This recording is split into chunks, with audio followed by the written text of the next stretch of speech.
Okay, so as in the past, I've got some previous slides. As you notice, the R at the top right corner indicates that these are previous slides that we've already covered. This is just for your reference.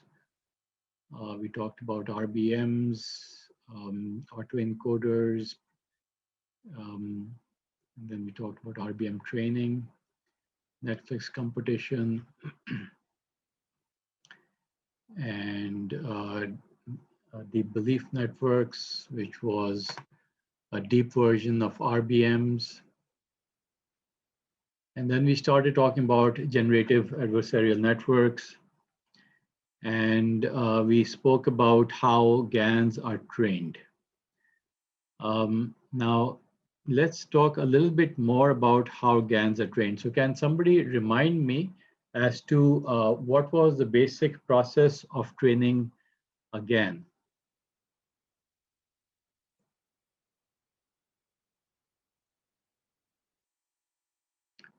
Was it a one-shot training? Was it conducted in two parts? How was it done?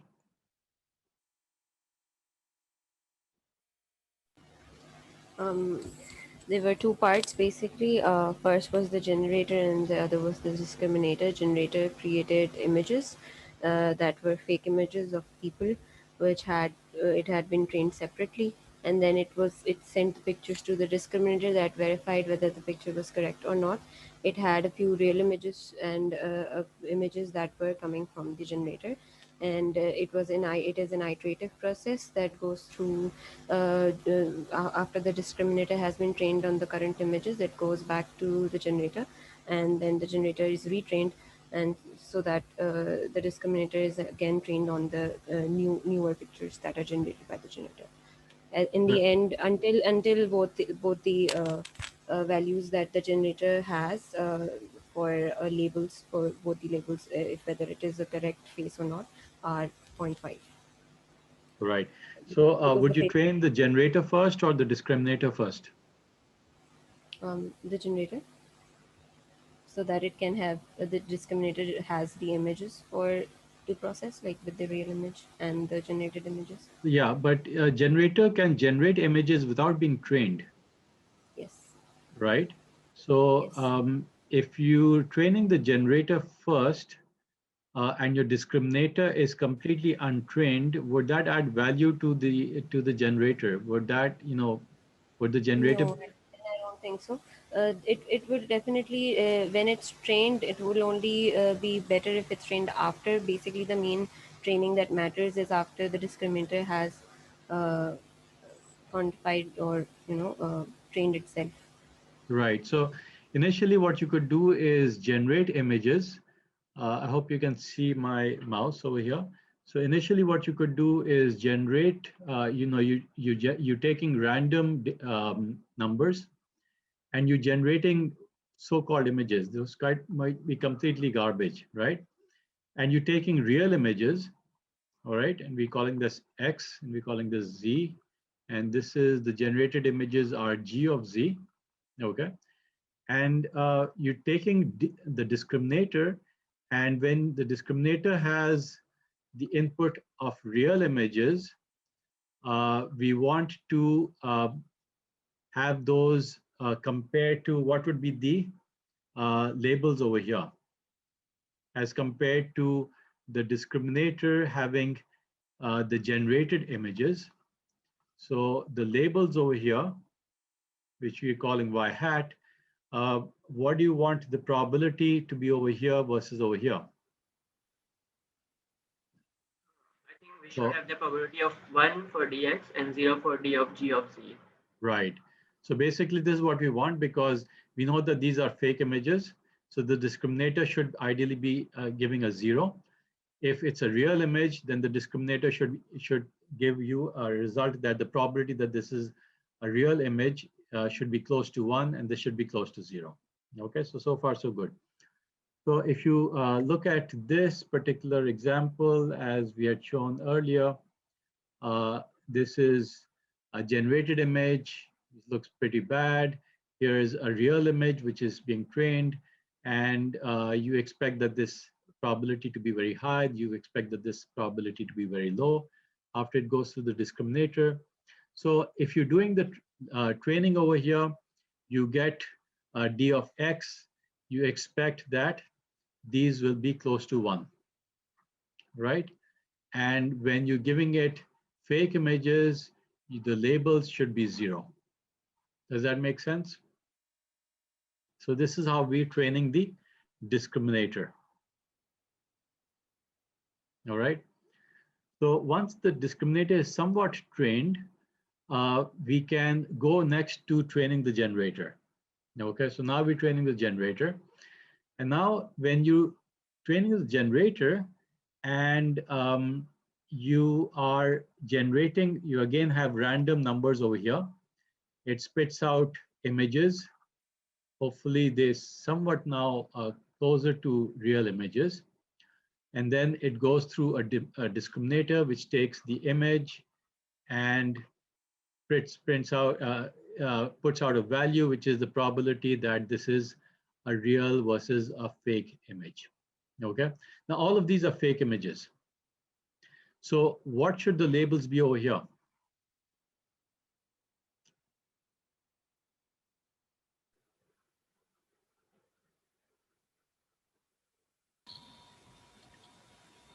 Anybody wants to take a shot at it? They are supposed to be 0. So one at a time. Aftab, aap bataiye. I think they should be 0 because they are generated images. So Aftab thinks that these should be 0.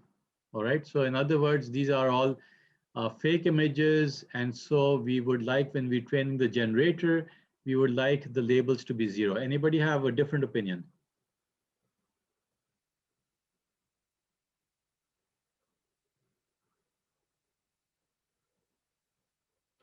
Somebody else? Sir, we are writing this label for the discriminator or the generator. Generator wants them to be 1, but the discriminator wants them to be 0.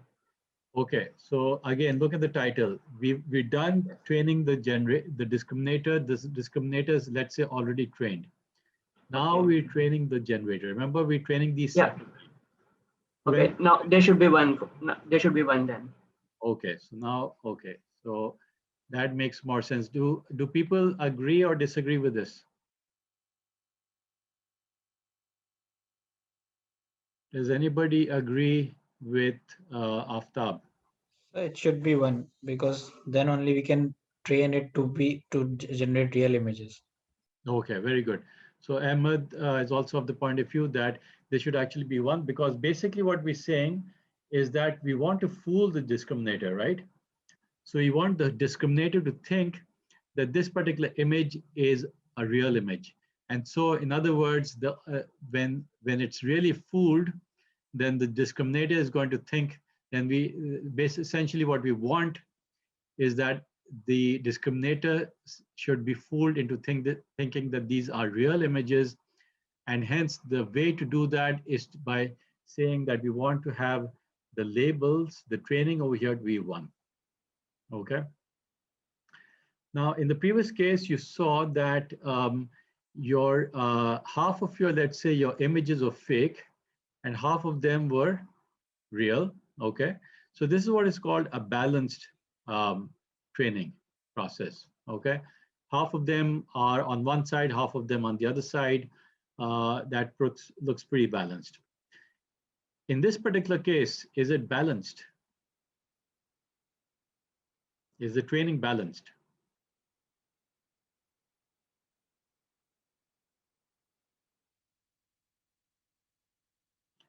In other words, if you're training, for example, if you're training cats and dogs, and if you have half of them cats and half of them dogs, that's a balanced data set. Remember when you trained X and O's for one of the homework assignments, if you had half of them X's and half of them O's, then it was a balanced training. But imagine that if you gave all of, 90% X's and 10% O's, when you gave it a random image for validation purposes, and let's say that you had 90% X's and only 10% O's. In other words, it was imbalanced. and you gave it a validation image, which was, something like a 3 or whatever, or, it looks something like this, um, or it looks something like this, what do you think it's going to guess the classification to be? If this was you were training it on an imbalanced data set. So I think the trainer is now biased towards X and it will always tend to predict X. Aftab, आपकी आवाज फिर से again, it's not coming out very loud. Just speak a bit louder or make the mic closer to you. Sir, since the training data was imbalanced, so that model is biased toward one of the input data, and it will always tend to predict that one. So it's going to be biased. So the result, if you have an imbalanced data set, then if you're giving it, let's say an O, it's going to pick, most likely, it's going to err on the side of X, because that was in greater quantity when you were doing the training. Okay, so it's generally not a good idea to have an imbalanced data set. Now, what about over here? Is this balanced or imbalanced?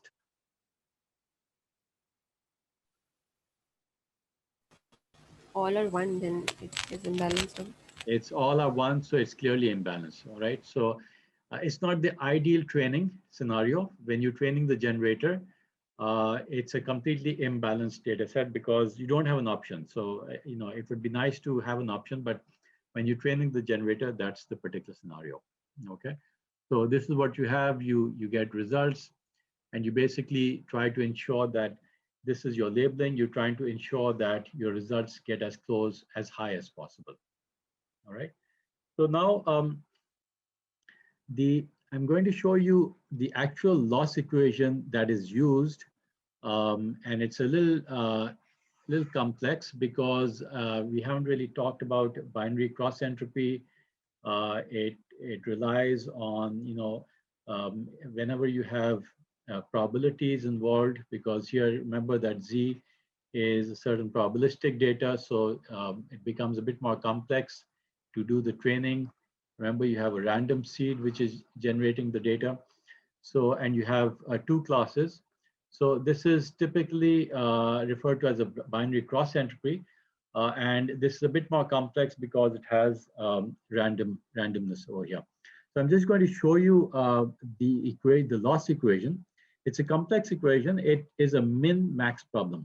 Okay, a min-max problem can be thought of as the following. Suppose that you have the following curve, all right, sometimes going up and sometimes going down. This is the minimum point and this is the maximum point. Okay, this is a local maximum, this is a local maximum, this is a local maximum, this is another local maximum.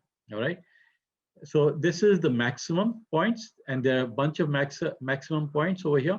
Okay, when you're doing a min-max, what you're trying to do is you're trying to minimize the maximum point. Okay, you're trying to say that this has to be the maximum point over here should be minimum. Okay, so think of this as yourself looking over a hill. Okay, and this is your line of sight. Obviously, if you're looking over here, you can't see across the hill, right? You're trying to make this the maximum point as low as possible so that you don't have to go very far up to be able to see across these hills. Okay, so that is sort of similar to what we're trying to do over here. We're trying to minimize the maximum point. Okay, now if you look at this equation, it looks pretty complex. Okay, it's got logs in it, it's got expectations in it. Okay, but let's try to give a little bit of an understanding as to what this means. And you'll see this in books. So I just want to give you a little bit of flavor of what this is about. So when you see something like this, an E with something written like this, P of data, this basically means this is an expectation. Okay.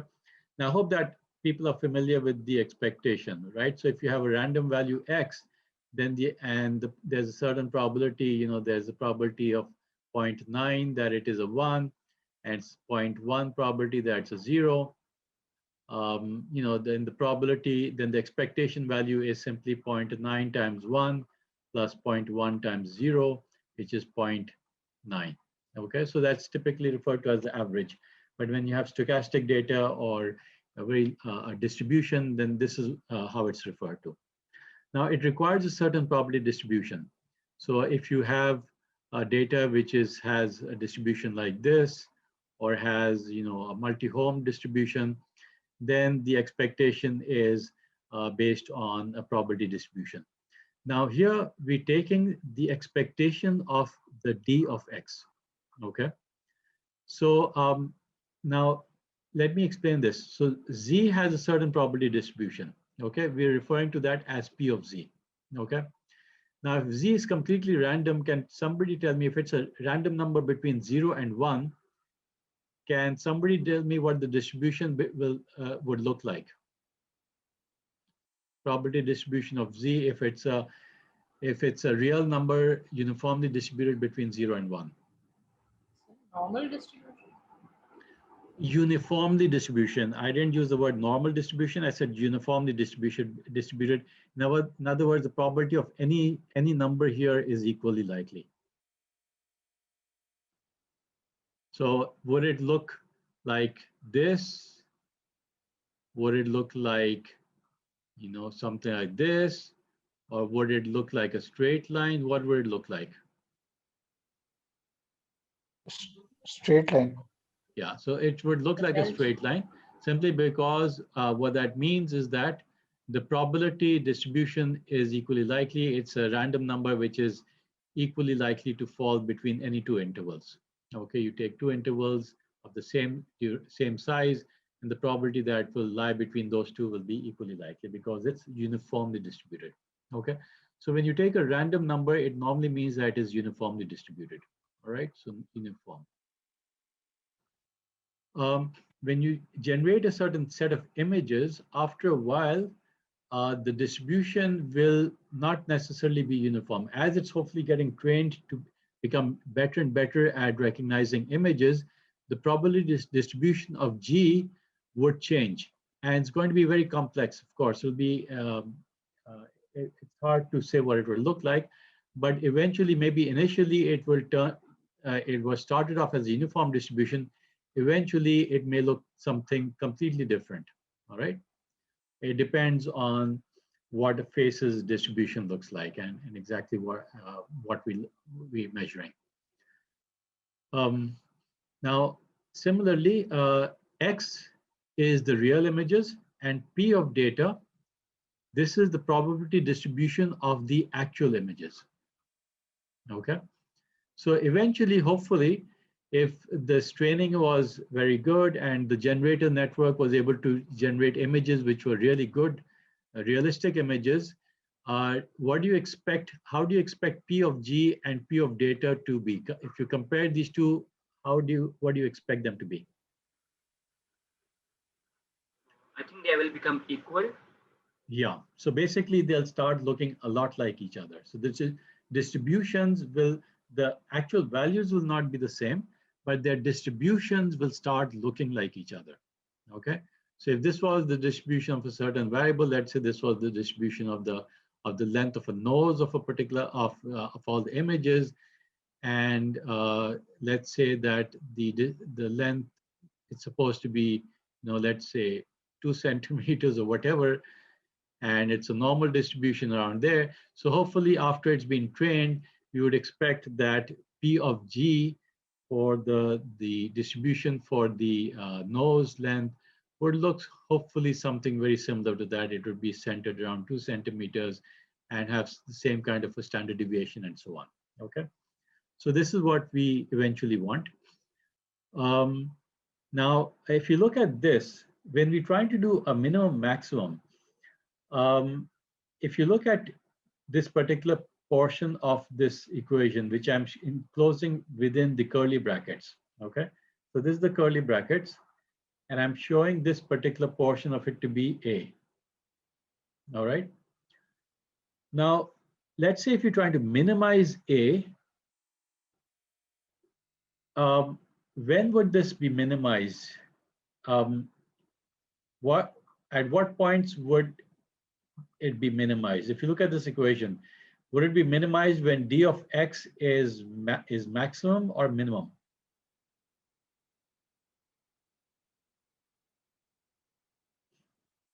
Now remember there's a log over here, but log is proportional.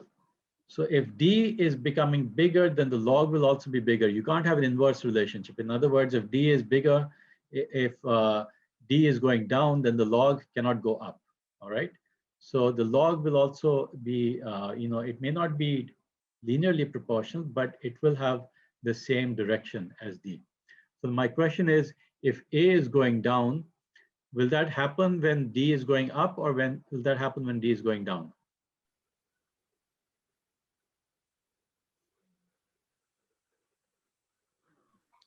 And it's going down. Okay, so basically when D is going down, because when D is going down, the log of that will go down. If the log goes down, the expected value will go down. And if the expected value will go down, it has certain variations, then hopefully the maximum value will also go down.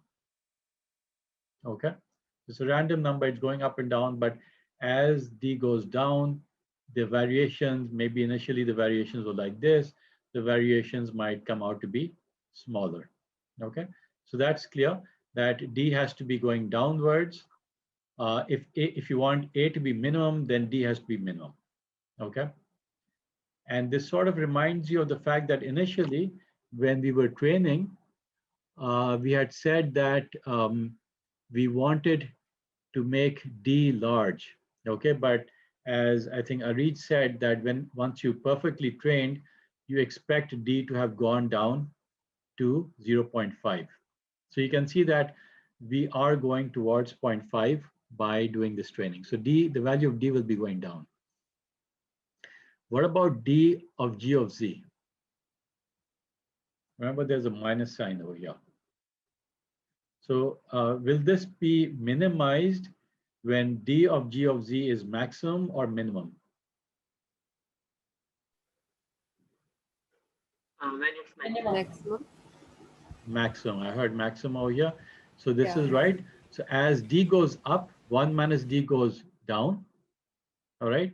Log will go down. The expected value will go down. And so the maximum value will also go down. Okay. So you can see that these are opposing. So this value over here is being maximized, and this value over here is being minimized. Okay. Now let's take a look at how would these values change over time. So let's say we're plotting this with respect to time. Okay, and plotting the probabilities of D and D of G of Z. Okay, so let's say that the system is completely untrained. So D is not trained at all. When you give it a value of a completely fake image or a real image, what do you think when it's completely untrained, where will you start off? What is the value of D be? What will the value of D of X be versus what will the value of D of G of Z be? The value of D of X should be 1.0 and the value of D of G of X. Aftab, you'll have to speak a little louder. Yeah, I think, sir, the value of D of X should be 1.0 and the value of D of G of Z should be 0. So you're saying they're both be zeros? No. D of X should be 1.0. D of X should be close to 1? 1, yeah. And D of G of Z should be close to 0. Okay, so you're saying that D of G of Z should be close to 0 when D is completely untrained. Remember, both D and G are untrained. Does anybody have a different opinion?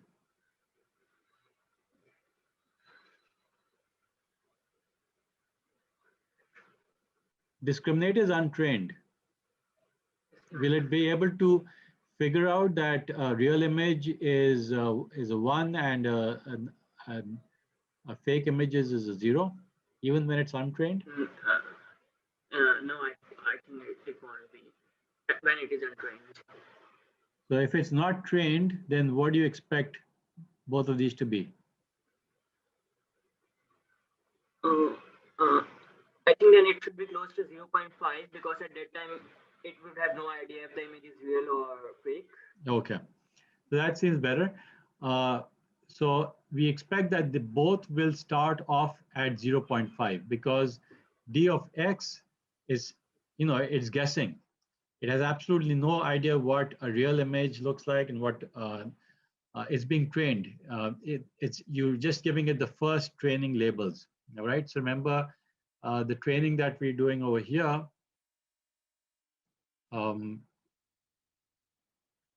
We're training this. We're training the discriminator. We haven't trained it enough. This is the first time that we're training it. So when it gets this, it'll probably think that it's a 0.5, and when it gets this, it probably thinks it's a 0.5. It doesn't know anything. It doesn't know anything better. Okay.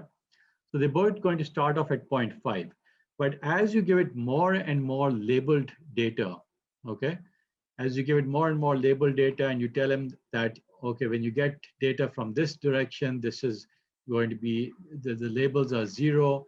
And when you get data, real images, that the labels are 1, it's going to get, obviously, it's going to get better. Okay. So then in what direction are they going to go?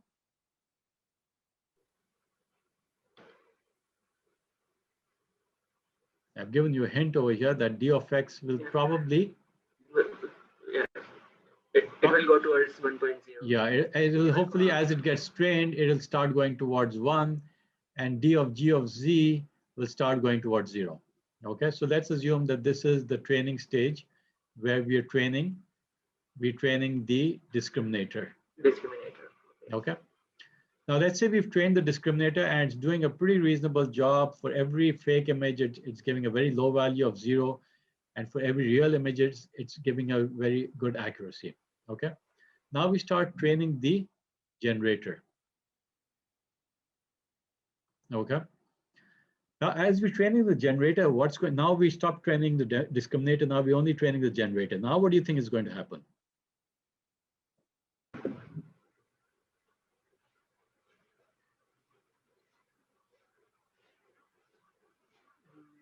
Remember, what were we trying to do when we were training the generator?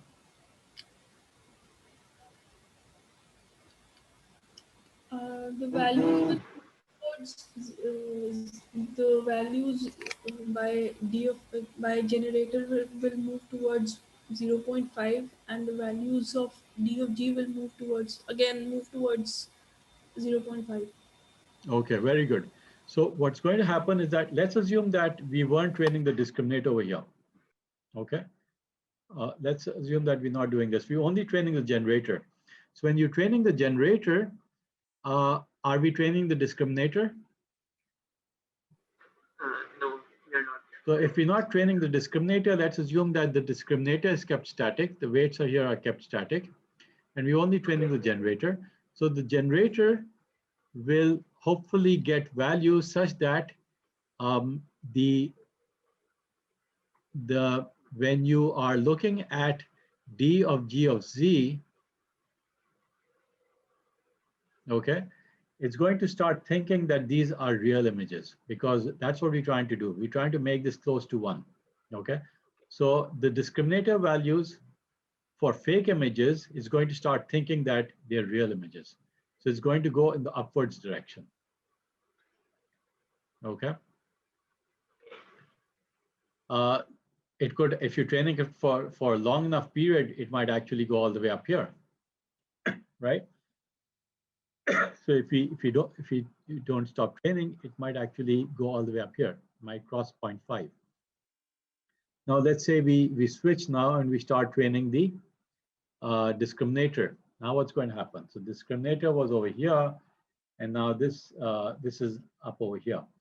So now we're training the discriminator, and we again are going through this process. Okay, if it sees the fake images, it's going to try to pull it down to 0. If it sees a real image, it's going to try to make it equal to 1. Okay, so where do you think this is going to go? I think it will remain constant. Yeah, so it will hopefully, if it will. Okay, now all of a sudden you're giving it very good, well-trained images. Okay, it sees the well-trained images and it sees the previous trained images. Do you think it's going to do as good a job as it was doing before? No, its Oh, accuracy it will won't. decrease for some time. Yeah, so it's actually going to suddenly see a downgradation, because now earlier what it thought was a fake image, earlier what it thought was clearly a fake image, now it looks so good that it's actually getting confused. Okay, it's getting confused between a real image and a fake image. Okay, so it's going to start probably a downward trend for both of them. Okay, but clearly this is going to be downwards. Okay, so let's take the case where this particular, this goes down for a while, and this is coming up. And let's say we are in the training, the discriminator, it's very clear that this is going to go upwards. Okay, and when you're training the discriminator, this is going to go downwards, and this is going to go upwards. Okay, and when you're training the generator, what you're going to see is that this is going to start going downwards.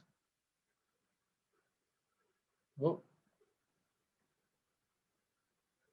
this is going to start going downwards, and this is going to start going upwards.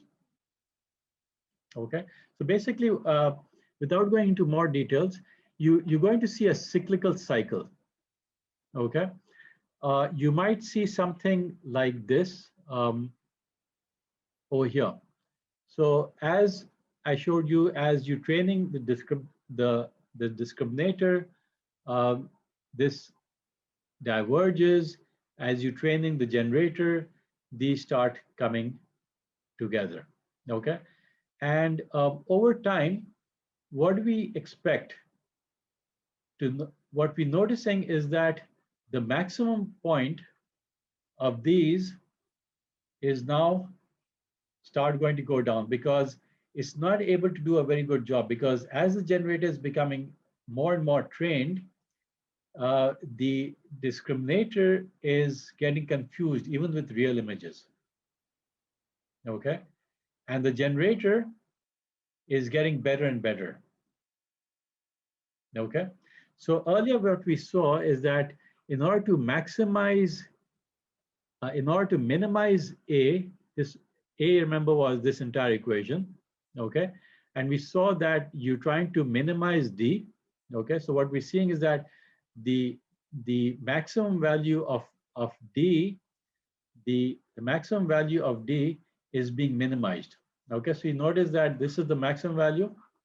All right, so this is the maximum value is now going downwards, which is what we mean by the min-max. Okay, and similarly, the maximum value of this expression is going upwards. Okay, in other words, D of G of Z is going upwards. Okay, and eventually you notice that, as we had said earlier, that if it's perfectly trained, all right, so your fake images are as good as real images, then your discriminator won't be able to differentiate between a fake image or a real image. Okay, for them, that both of them are equally likely to be fake or image, fake or real. And so you expect that eventually both of these values will converge to 0.5.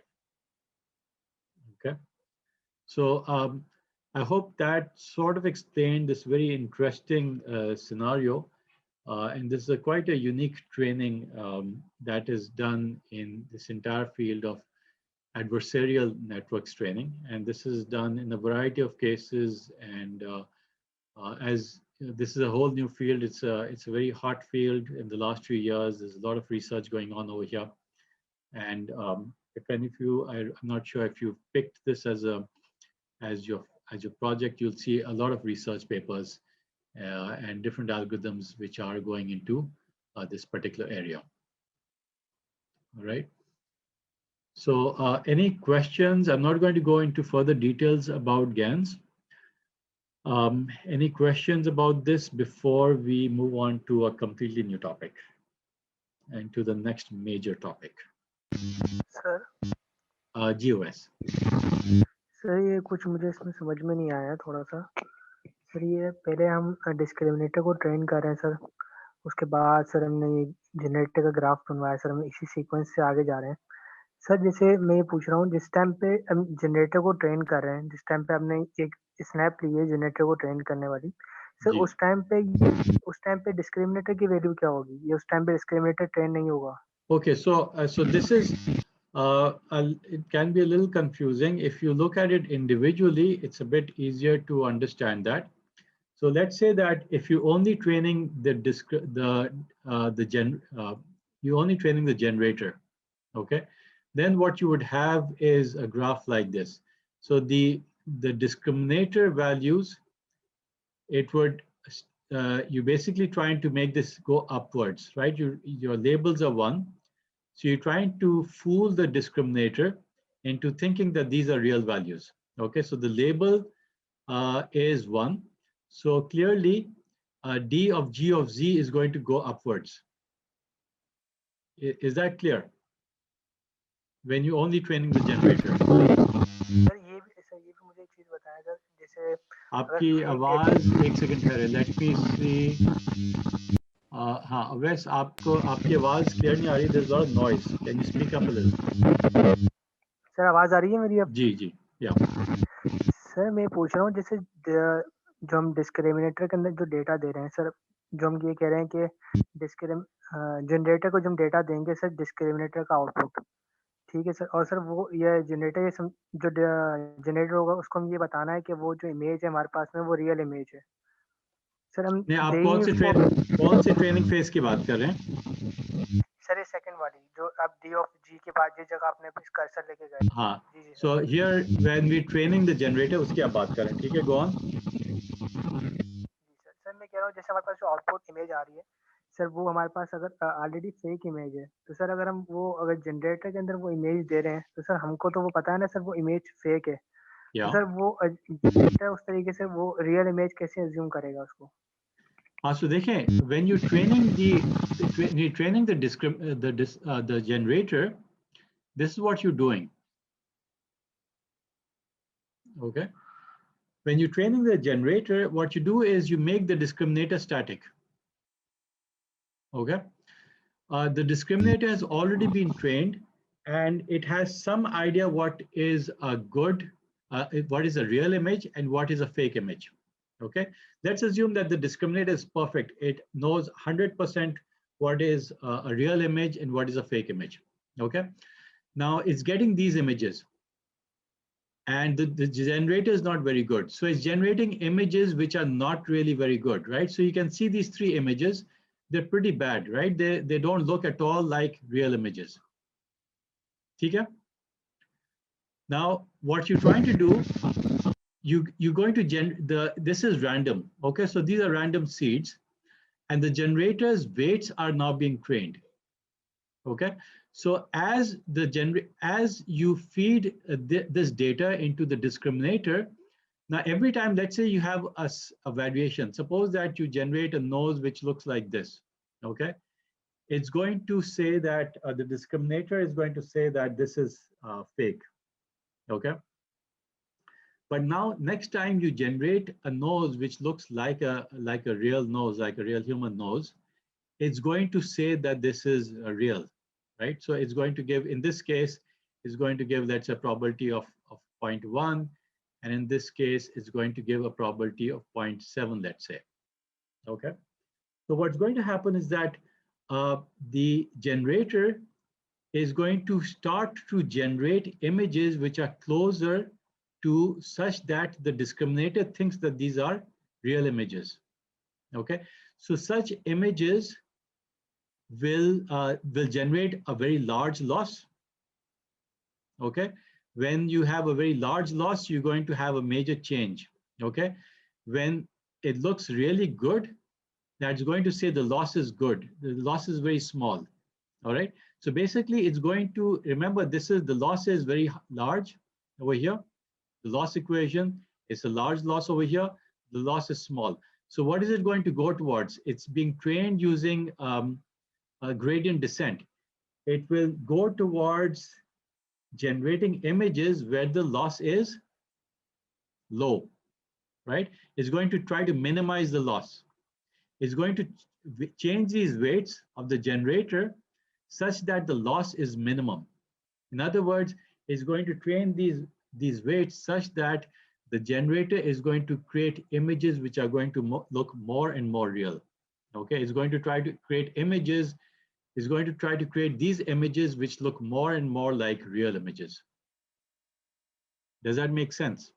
Sir ये पूछ रहे थे हम जो gradient descent आपकी आवाज फिर clear नहीं आ रही है.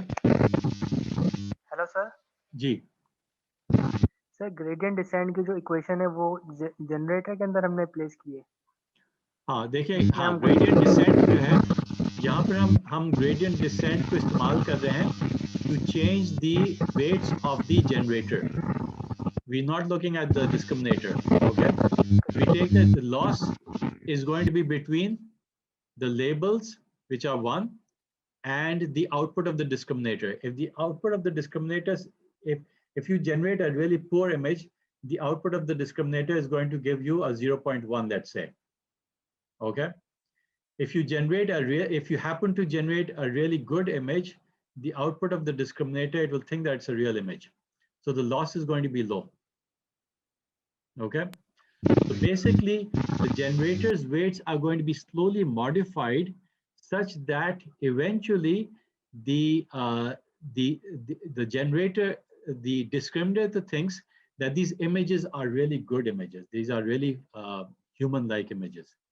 Okay, so eventually it's going to make these closer and closer to 1. So it's going to think that, and if it's very well trained, the only way that it's going to think that there's a 90% probability that this is a real image is in fact if the image was very realistic.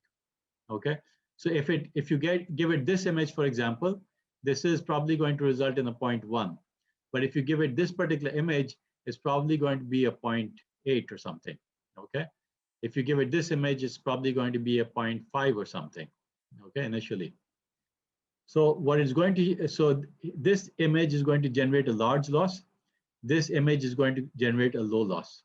Okay, and eventually the generator's weights will be modified in such a way that the losses are minimized. In other words, it's generating images which look more and more like real images.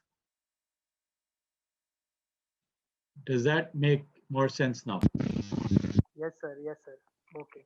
Sir, what about the graph? What about? The separated graphs that I was asking for. So if you look at the graph, okay, and let me just look at this particular graph. So here basically what's happening is that as you, so initially this portion, I hope it's very clear. Okay, when you're training the discriminator, this is going to go to 1 and this is going to go to 0. Okay, now when you're training the generator, let's assume that this stays over here. The discriminator is going to look at, the generator is going to be able to generate more realistic images. As it's generating more and more realistic images, the discriminator is going to think that those images are realistic. And so it's going to give it high probabilities. Okay, it's going to go higher and higher and higher. Does that also make sense? Yes, sir. Okay. So again, if at some point you're over here and this is over here, okay, so now the next thing that you need to understand is that why is this going to go down? All right, after this has been properly trained, why is this going to go down? Can you understand why that will happen? Okay, let me explain it again. As your generator images are becoming really good, okay, now it's going to start getting confused between these two. Earlier, what it thought was a real image. Once in a while, you have two images which look really close to each other. Okay, so here are two images. Here's one image, okay, and the other image is one of these. Okay, this is the real image, and this is the fake image. So you're getting this image now, and you're getting this image, right? If this image is supposed to be a fake image, and it's looking very real, then once in a while, it's going to think that this is also a fake image. Do you see that? Because the fake images are now so good and they're supposed to be zero, they're being trained as zero. When it sees a real image, once in a while, it's going to say, well, this looks very much like the fake image, okay?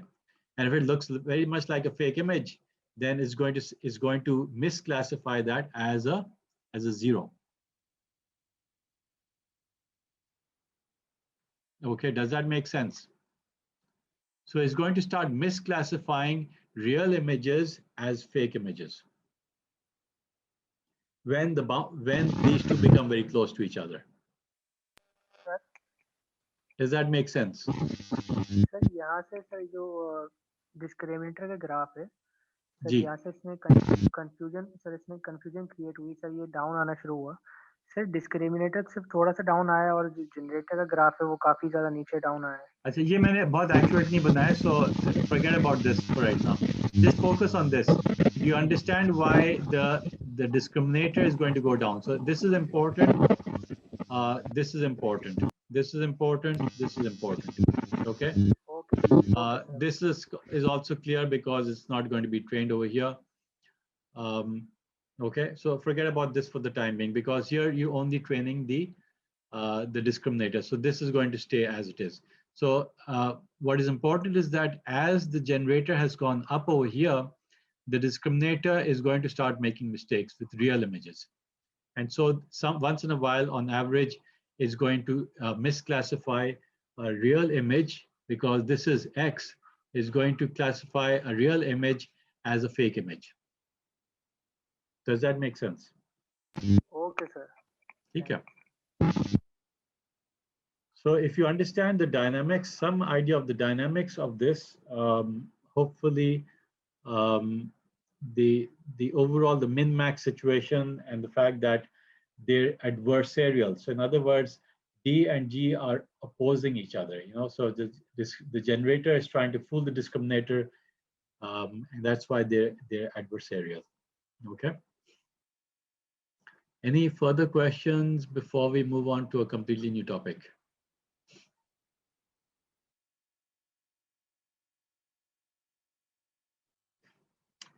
Okay, so let's finish the topic of GANs here. And now the next topic that I'm going to be looking at is the following. All right, so this is the area of reinforcement learning, and it requires an understanding of something called Markov decision processes and also Markov chains.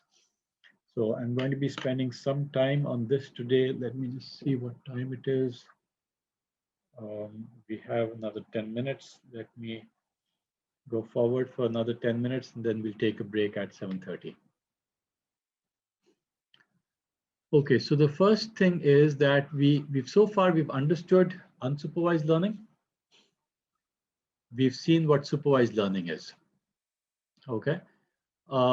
And now we're trying to work with another completely different type of learning, and that is called reinforcement learning. Okay. Let me try to explain the differences by, if you think about the way we learn, we as humans learn. We as humans learn when, you know, as we're growing up. Imagine that, you know, a baby is born. It starts looking at its parents, right, mother and father. All right. Now it's too early for it to actually be able to understand the words mother or father or abu or ammi or mama and daddy, whatever your parents call it.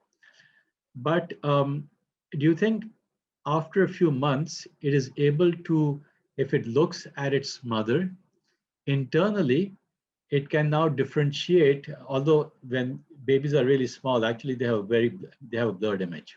Okay, they can't even see very well, but slowly they're able to differentiate between their parents. Okay. So if, you know, if the mother comes, let's say if it wants food, it'll probably have a stronger reaction. If the father comes, it may have a different type of reaction, right? So do you think that's a form of unsupervised learning, or is that supervised learning?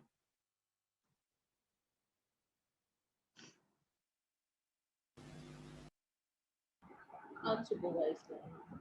Right. So it's unsupervised learning because nobody's actually telling the baby that, this is your father, this is your mother, right? So there are no labels, but it's unsupervised learning because now it can differentiate. So it has clusters. So it can see that, this is the look and feel of a mother, this is the look and feel of a father. Maybe the images are different. Maybe the different senses that a baby has, those give it some idea that, this is how a mother looks like or smells like or feels like, and it is able to differentiate between those two, right? So this is clearly unsupervised learning because it's basically it's forming clusters in its mind, okay? Now, as the baby grows up, at some point, let's say it's a few years old and you start introducing your relatives to it, to him or her, okay? And then you say, okay, this is Aunt so and so, and this is your cousin Ahmed, and this is your cousin, your Aunt Fatima, or what have you, right? So clearly, it needs to remember this was my cousin Ahmed, and this is not my cousin, somebody else. So is that unsupervised learning, or is that supervised learning now?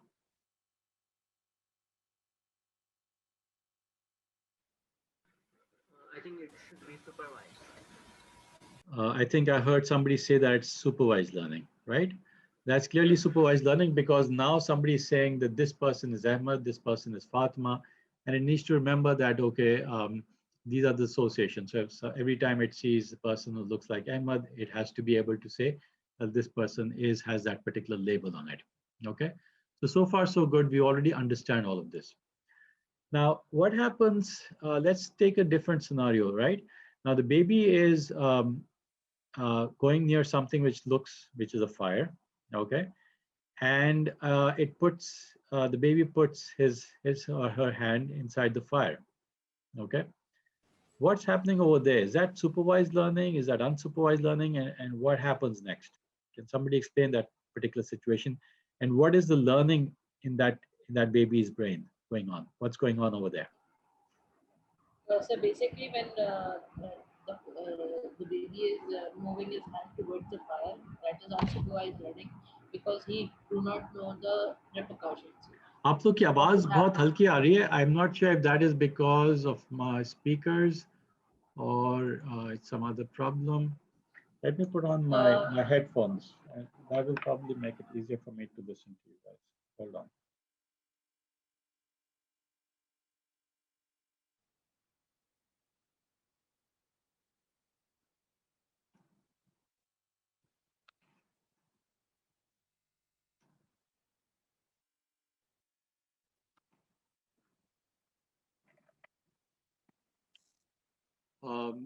Yes, please go ahead.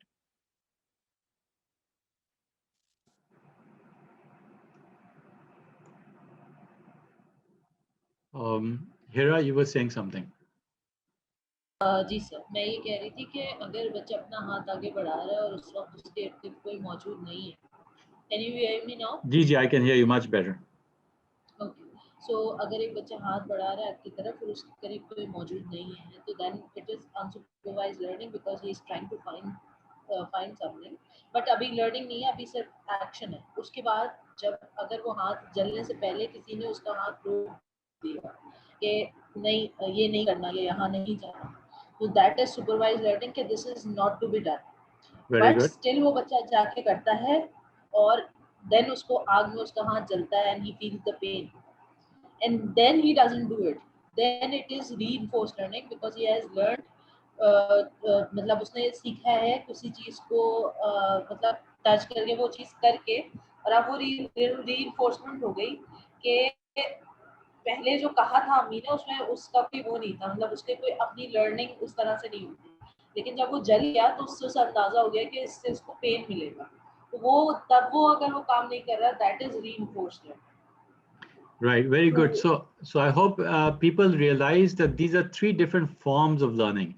What's the major difference between what Hira just described, where the baby actually puts his or her hand in the fire and then gets a certain experience of probably a very unwelcome experience. And then based on that learning that happened, how is that different from the unsupervised or the supervised learnings? Can somebody explain that?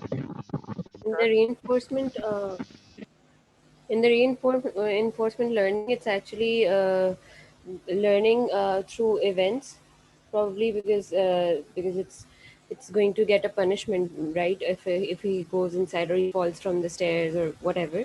So it's kind of like learning through a punishment or a feedback it's getting from the process.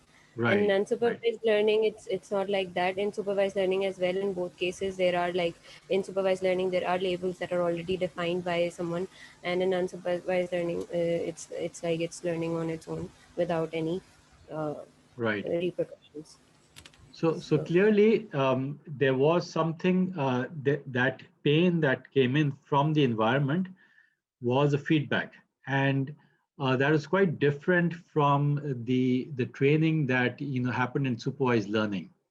Okay, so in other words, can somebody try to be more concise and try to explain what are the specific things that are different in reinforcement learning versus the other two cases? Sir, I think supervisor is necessary in supervised learning, but in reinforcement learning, the entity itself is the supervisor. The entity itself tell itself what to do and what not to do. Whereas in unsupervised learning, there is no need of supervisor. What we only try to do is to find the natural grouping of data and try to do clusters. Yeah. There is no labels in the unsupervised learning. Yeah. So in other words, in reinforcement learning, what's happening is that the environment is giving you a certain feedback. Okay. And that is based on a certain action that you are taking. Okay. So the baby was taking an action of putting his or her hand in the fire, and that action resulted in a certain feedback from the environment. You can call that a reward or a punishment. And based on that reward or punishment, there was a learning. So the reward or punishment was based on a certain action. Okay. And that's the major difference between all of these two cases, is that basically in reinforcement learning, what's happening is that you essentially, you can say that there's an agent. Okay. The agent is perhaps the baby. Okay. In this case, then the baby is taking certain actions. All right. The action could be, going up the stairs, or jumping off something, or putting the hand in something. And then there is a certain reward or punishment. Okay, you can say that a reward, a positive reward, is something like a sweet being given, or a negative reward could be a punishment, right? So as we understand, normal rewards will be positive if it's a positive reward, and if it's a punishment, if it's something negative, then it will have a negative value. Okay, so those are the as we can see, the three main differences between these two scenarios. Are there any other major differences that you can think of between what we've studied earlier and now reinforcement learning? So we can see that there is some kind of an agent. The agent is taking some actions, and based on those actions, it is getting some kind of a reward or punishment. Are there any other differences that we can think of? So the stimuli or the I would say stimuli or agent in SL, it is an external stimuli. And when we talk about reinforcement, the stimuli is based on the internal level or the personal level. So that's a good point. So here I is saying that here there's an external response or stimuli, and here this is sort of internal, but it depends on how you characterize internal versus external. So in this particular case, you have an agent, and there is a certain environment that you're in. Okay, there's a certain, you may call it an environment or the universe that it exists in, and it takes a certain action. Okay, so let me put it over here. Let's say it takes a certain action, and based on that, an action, there is a certain response, and that response, that reward, is basically based on the action that it took. Okay, as opposed to the external in the supervised learning, that was quite different, as we see, as we understand. Okay, I think we've pretty much summarized the differences. There's one other thing that you might say, and that is referred to as a state. Okay, and the state can be a representation of the current state. So as you can see in all of this, there is the concept of time involved. All right.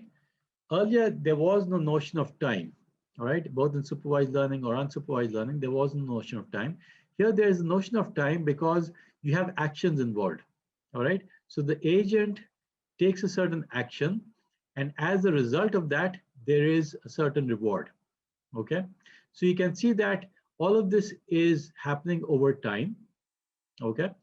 And you can also see that there could be a notion of a state, and the state could represent the current state of the agent. So let's say if the baby is sitting next to the fire, that could be the current state, and it put its hand into the fire, that's the action, and then that could be rewarded. And then based on that, let's say in the next state, the baby's hand is inside the fire, okay? And then there's a certain reaction, and afterwards, the baby's hand is pulled out of the fire. Okay, so you can clearly see that the state of the baby or the state of the agent is actually changing over time as actions and rewards are taken and given back. Okay, so you can see that a notion of state is also there.